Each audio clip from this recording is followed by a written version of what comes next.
In the newest season of Slow Horses, the tension inside MI5 reaches its highest point because the attacks are no longer happening far away or in secret. This time, the main target becomes the organization itself. The season begins with something that looks funny and silly at first. Roddy Ho finds a girlfriend, and his teammates believe he is just bragging again. But the situation becomes dark very fast when it connects to a horrifying mass shooting event that shocks everyone. From that moment, the real danger begins to slowly unfold. The enemy is not acting randomly. They are following a huge, carefully designed plan meant to weaken MI5 from the inside and remove its strongest people, including Claude Whelan. Claude Whelan is the Director General at the first desk. That means he is the most powerful person inside MI5. Even if he is not out in the field with guns and spies, he sits at the top where every action and every decision is made. His leadership decides how the agency functions. For the enemy group from Libya, that makes him the most symbolic and effective target.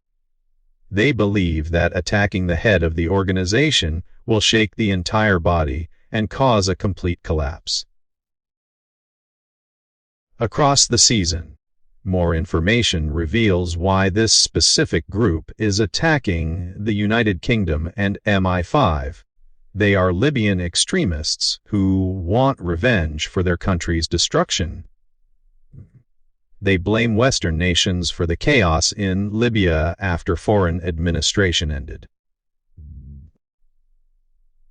The UK played a big part in those political decisions, and because of that involvement, their country suffered painful years in the hands of violent, malicious, and corrupt forces.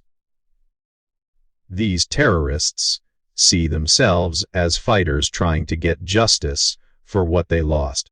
They also copy the same destabilization strategy that the British intelligence once used against other countries. They want to show MI5 how it feels when someone destroys stability and trust from the inside. Roddy Ho becomes the first major victim of their long plan. His relationship with Tara, who seems sweet and romantic, turns out to be completely fake. She is a trained operative who uses his weakness for love and flattery. Through him, she manages to break into the agency's main files. The biggest prize she steals is Claude Whelan's personal file. This gives her and Farouk's group every detail they need to design the perfect attack on him. They learn everything about his habits, his secrets, and even what he feels guilty about. This personal angle is the most dramatic reveal of the season.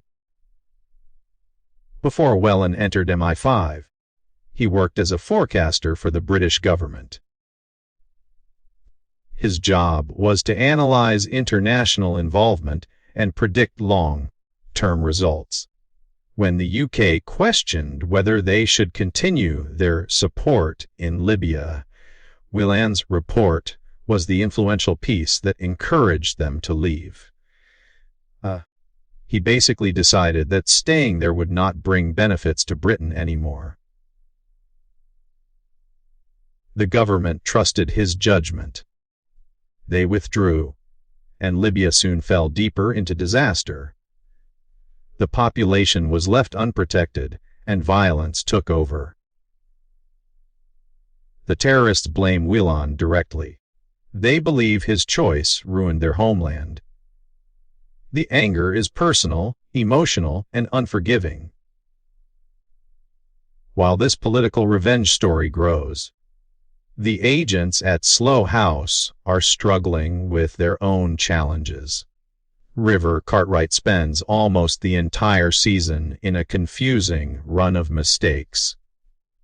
He ignores the smart suggestions made by his slow house partners like Shirley and Marcus, assuming he knows better.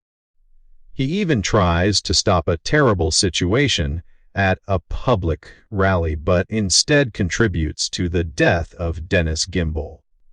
River feels like he is trying hard, but still messing up everything he touches. This makes his journey frustrating, but also very relatable. He still wants to prove that he belongs in MI5 and that he is capable of doing real spy work. But something changes when River visits his grandfather David. The smart old spymaster talks about the strategy known as sting in the tail. It means that the most dangerous part of the plan always comes at the very end, when you think the threat is already gone. River listens, remembers the research his team did before, and puts the clues together. Shirley said there were 4 members in Farooq's group. MI5 only caught 3 of them if you remove Tara from the count. That means one more terrorist is hiding, waiting for the perfect moment to finish the plan. At this time, the entire organization believes the danger is over. The mission seems complete. Papers are being filed, and the officials think they have won. Claude Whelan decides to enjoy a morning run in the park. He is relaxed, almost relieved. He thinks the worst part of the storm has passed. But the last remaining terrorist suddenly appears and blocks his path. Whelan panics because, unlike field agents, he has no real chase or combat training. He tries to run, but he keeps losing ground. The enemy is getting closer with every step. It becomes a terrifying scene where it feels completely possible that Whelan is about to die right there in broad daylight. Everything becomes intense and emotional at this moment. Whelan knows he made decisions that hurt many people. He knows someone wants revenge for those actions. He realizes this could be the price he must pay. But survival does not depend on his own skills now. Suddenly, River arrives, breathing hard and aiming his gun. For the first time in the entire season, River is exactly where he should be, doing exactly what he should do. He shoots the attacker just in time and saves Whelan's life. After episode of mistakes, he finally has a victory that matters more than anything else he has done before. Whelan survives the attempted assassination. But survival does not mean success.